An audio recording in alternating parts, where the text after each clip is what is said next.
mỗi tập tập của vấn đề là bây giờ là muốn thì thế này và thiên bạc trong tay Hallelujah Hallelujah lalpa kan pathian ni mga ito ay sani na yan imi mule hiat ang yan nang maphute mamo a local form nang mafakle chon mo pute local form te kan niya living te na dara chuan mitling lo kan ni amaro chu fapai so krista avanga ro chuan mitling a min koma kan lo malon thu kan se zadina hian pa kan pathian min mangai to i thu hi enge kan soya ye eng ki hoi song ye kan puan suang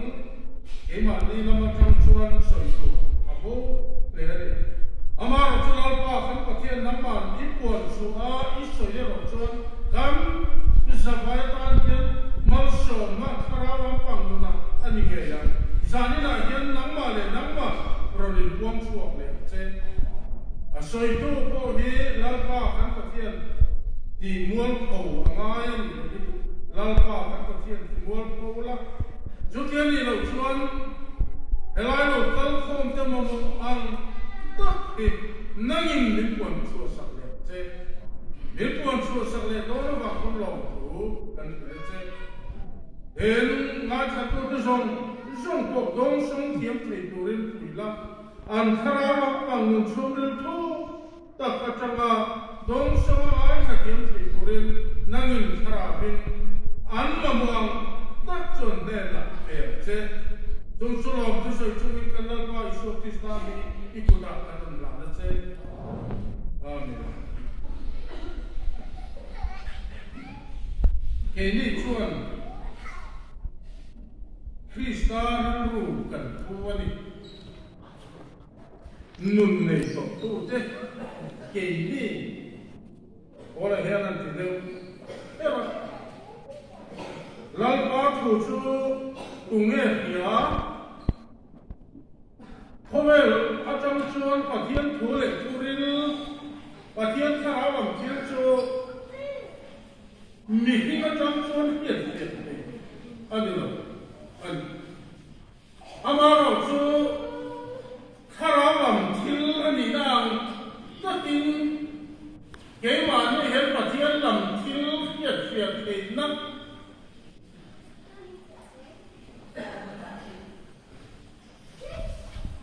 lali so kristan nun na chu ke ma ne hian dangin a om chowa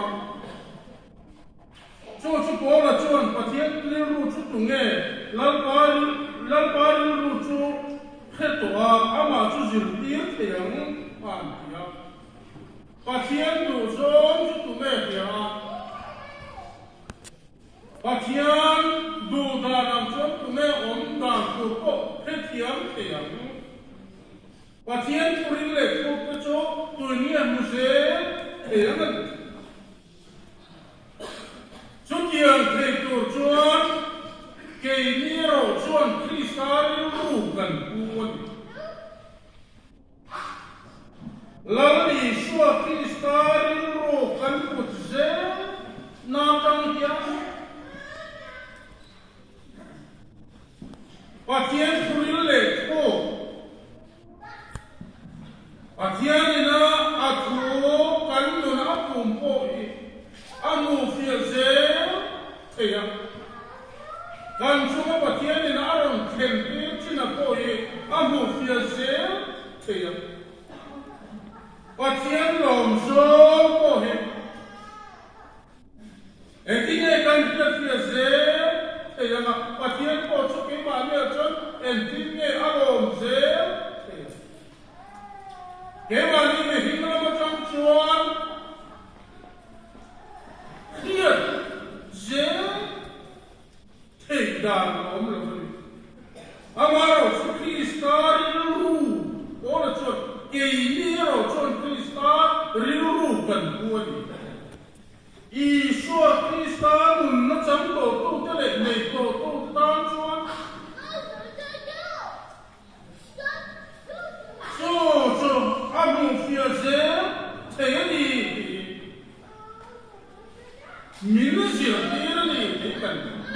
phố cho anh cho bà thiên thổ cho cái bà nên mình cũng đã trong chuan mù phía hiệt thế này là vậy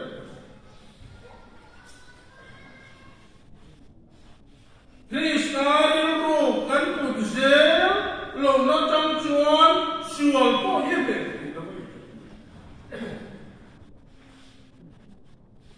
và thiên ru bùi nó cắn thì làm chơi cái cái bà nên nó là Krista đi ru cắn cụt dễ nó trong lỗ chuan hiệt phía ahar chuan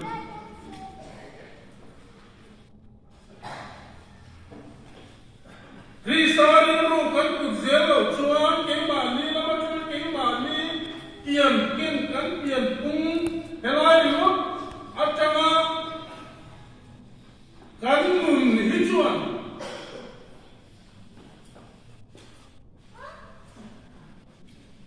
và thiên thuri lệ thô cũng có âm thầy là ba và thiên đủ gió thì dễ đàn chuột qua hết là ba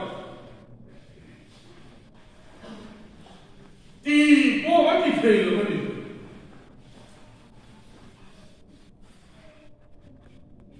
cho chuyện tin nghe Krista đi lúc cho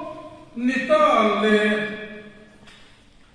là lý do Krista đủ đàn ariu cột băng cho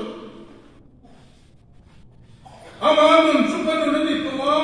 amun chukan nuna tana mi pe to kanuna kapuang toa cho chuka chiang toa ari ro cho ikine kan kutse theyam tigil ke ba mi a ko chuan lalli suwa Krista ro polan ke ni chuan Krista ro kan poni tiam ari ro cho ikine kan kutse đàn tổ cán cột dễ thì anh kia khắp mà đi quanh rồi thì ngầu đấy yên mà đi quanh rồi ghê là chồng đấy là lý do riêng ru Krista riêng ru mỗi lần quay đi chọn Krista riêng ru cần thua nế thì chỉ chọn Krista riêng ru chú cần nôn along đi ha cho Krista đi lúc tu te cho anh kinh nghe Krista đi lúc tu cần nó mà along khen dễ là tu rahi pakata cho anh chân chim tham khai dễ bung ma tu hi lại tu hi anh ấy là hay hi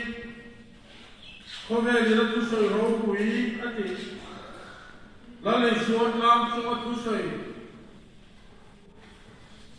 lạc khom anh ạ lali xuân mi bùi tam tập ma a soi cho lali xuân Krista ru puto kan ni a kan chunga Krista ru kan udam to ra cho ama nge ge ni ni real road thei chu na thole van ram anta chi lali suwa Krista nei to kan ni awa erete na kan chan te kan eng ma thole tu ra ni lungma chu ne thole khamwa ni na lom don sia lali suwa Krista awa lungai na to kan ni china lali suwa Krista awa ni ro ri te na to kan pu china cho mi te cho pathian fa awa Krista ni ro pu to chuan kan to kan cho theng to ani tatali thun wai ro ta cho ani na thole lei hi an la ro chun dom sia thun wai ro na in ngai tom na Isu Krista va ngai tom ali so Krista ni ro pui ber mai in ngai tom mai voy a pathian makan achiaring terka Philippi bung bichama te chamre nikar niten Heriru Krista isuam kanama ni omro se ali zongin pathian ama pathian tuka sikil sa le kaya arwat alfa pathian ama alem anna ni lota anna ani jokiam theren ani lali suwa Krista hi amaro so nang le kei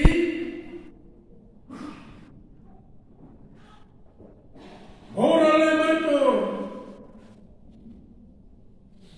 dia boleh ko betana por sai show kanti mei kanti pai mator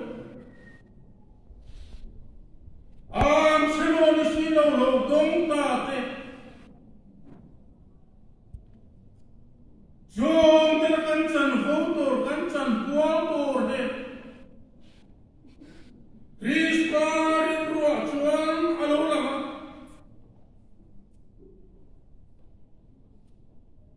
Jadi langsung boleh cantum turasiam Atau remikiran maisi Siol kanti setiap ay maikor kanyan nita aka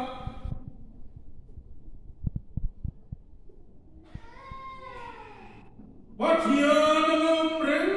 may positive sa kaya arwad lo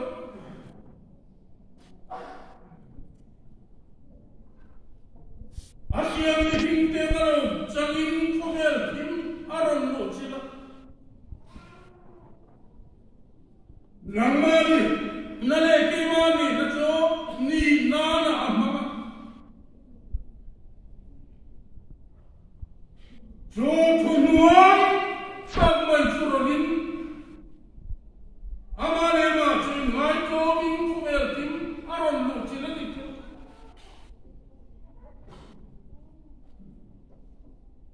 Pathian ni hinalo chan nani kobel yan mak ati Ola ne me point turil atha kanto turil atha mga chandam kan Pathian ni matil siyama lo chama Aman siya ne me matsuwa aman ka tirle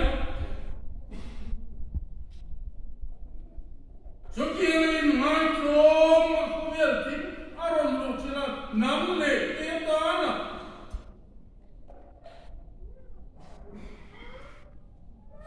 Kumela lokal dani aron kwini kiro Maninun impata midang tanun peki Kristari rojoni lalpa chuka pinongros Kami Tuhan Kristus merupakan Tuhan.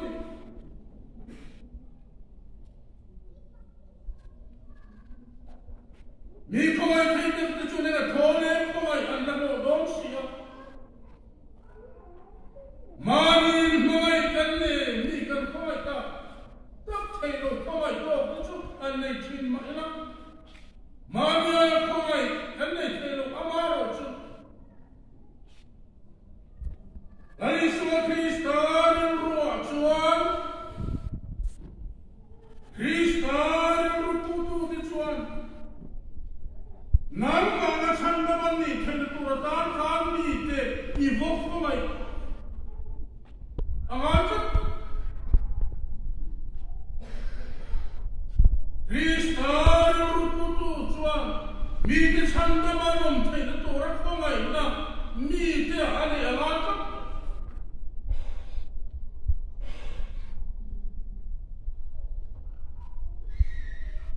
Jangan nak faham biar le, lama bentuk kecule lampu dor.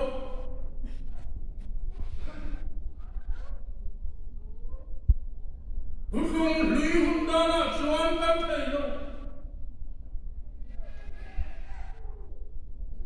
Haya, habis haya, ni ani telo.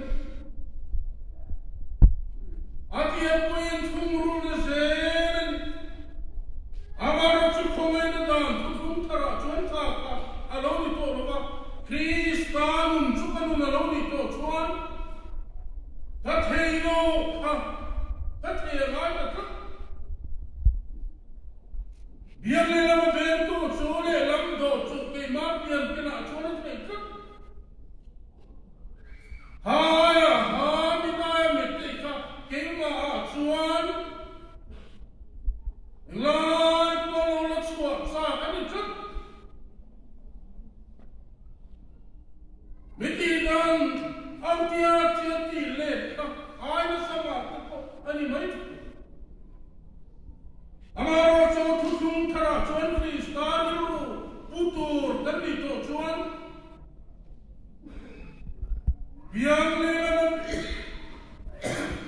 bento chule lam po to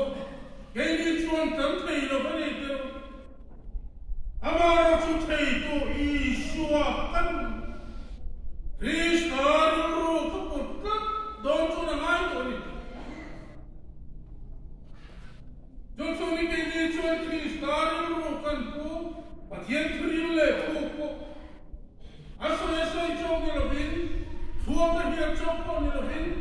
nunin Krista wang chon kan biat alo ngai ta kan ti thei alo chu ka ipon la sa tu ne na chuan ni por la ko hian apuan min lang sa tu thingrim to na la ka por la lapane em chu thei la bani mi hingte na chuan tin chi ani lo amaro chu kanun ani to a Kristaniru kapu kai tiri si chuan Krista chu kanun no ni to si chuan chu amane me kan nung kan si nuni Kristani porapun rauti ini chuan Kristaniru kan puani ti kan ti chuan kan sira ti chuan buan la sa tu ne na po ikor la mial so ti tat bel ko ni tat mel sa tu ne na mel ma ti ma mai ko ni ke ni chuan mel ma chu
Kristanun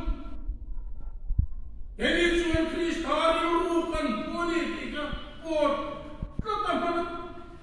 Itu na tu kita chung try chin alawai to so padi Cuculi kan kumin tu puji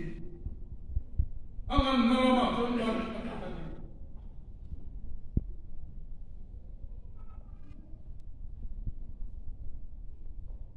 Tukian saya cuteni cun Kristarium Rukan Puni Selain kaya bunga tuh, lalu isuan kam semua tusoi rau puiti, ipui tam maaf, hovel misong ring tu po ring lo di pura, nun ho na tua anhan turata, tupoi mo to pada ho mani, kan ruput mangtur.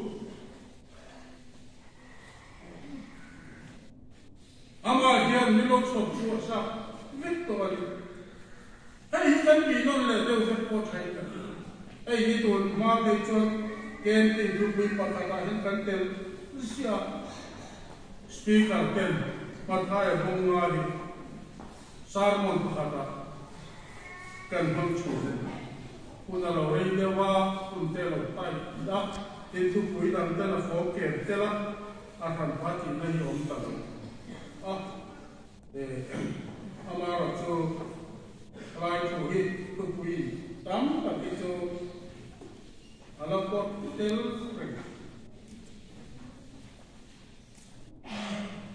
Cuma dari Yesus Kristus ruhi kan purna lekan dua kan pinna kan dua kan huang sab sedato Lebih kan cincin kan tiang sinak tua tikual mai tu raja. Amara Yesus Kristus ruputa tak tu tesuan. Yesus Kristus rupan puni kan tini cuan. Lali suan kam cuma atu saya. Kalau bang tu lagi nusir kiro, sekali tu. Jadi yang lelaki membantu tu sudah lampu tu.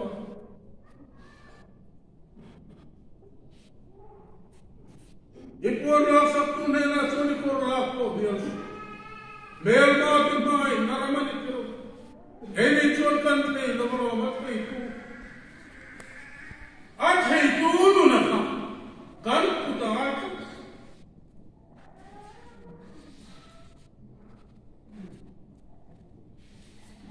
Lari Yesus Kristus rilru pring to techo sual po hilang lo sual po yan ane lo cintiru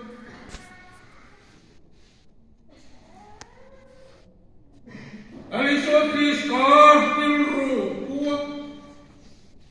Yesus Kristus rilrukan puni ati makan petera ama petera ni nah manga lali Yesus Kristus asui kecuali rilruka abuai nuai maini kecuali jangan paka jangan asui Isua asui funse de tak lo Amar sudah Yesus Kristus kian kemulai kharap kian lemen. Misal semua nahan thokap keterangan itu cuan sama. Keterangan itu pun Kristus diuru pucungin. Lalu Yesus nunguhan cerita. Lalu Yesus Kristus diuru pucungan. Lalu Yesus nunguhan cuan. Lalu Yesus paksan tolo. Kalau pasti dah kita kau kenilope, tina letring songa, kenbe dia ling, alom tamar, taruh di sini siar tel.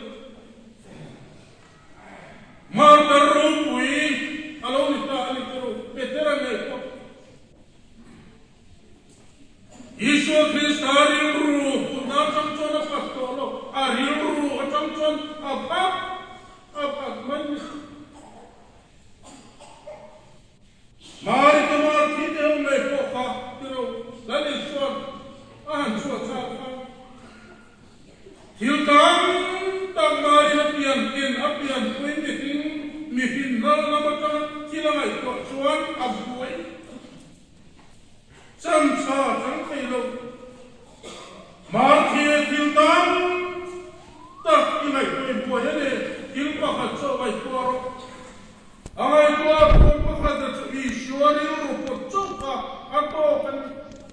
amara chu til tam ta ai to buai chu afu lo ba ni ti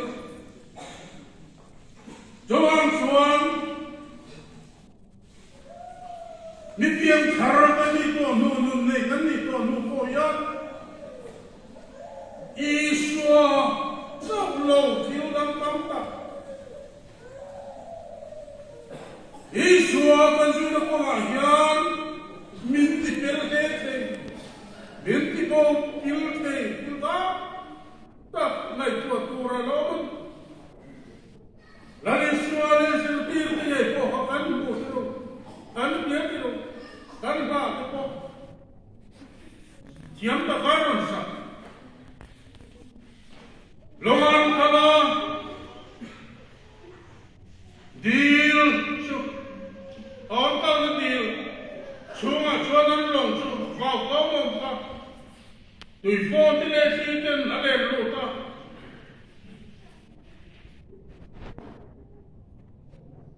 Junan pang chuan petera alo kal kha lali shua kristar rupu chunga long apano tui chunga kal kha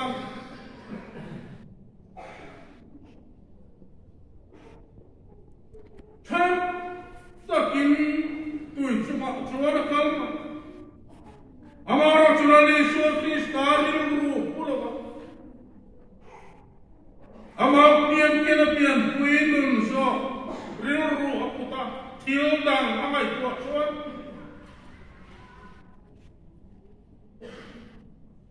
tuya khana tildon mai serani ka tildang ay na tui fonte tildang akhir suan tui cuma akal pe kadam Juan sual kan de na para ko yan lali sual kristar ruhi Allah mai pun kan ko tangai sual kan de na kristar kan sual de na ram hoi nan la atu pe kan ho ya jule sale na tam vagar lo de panan la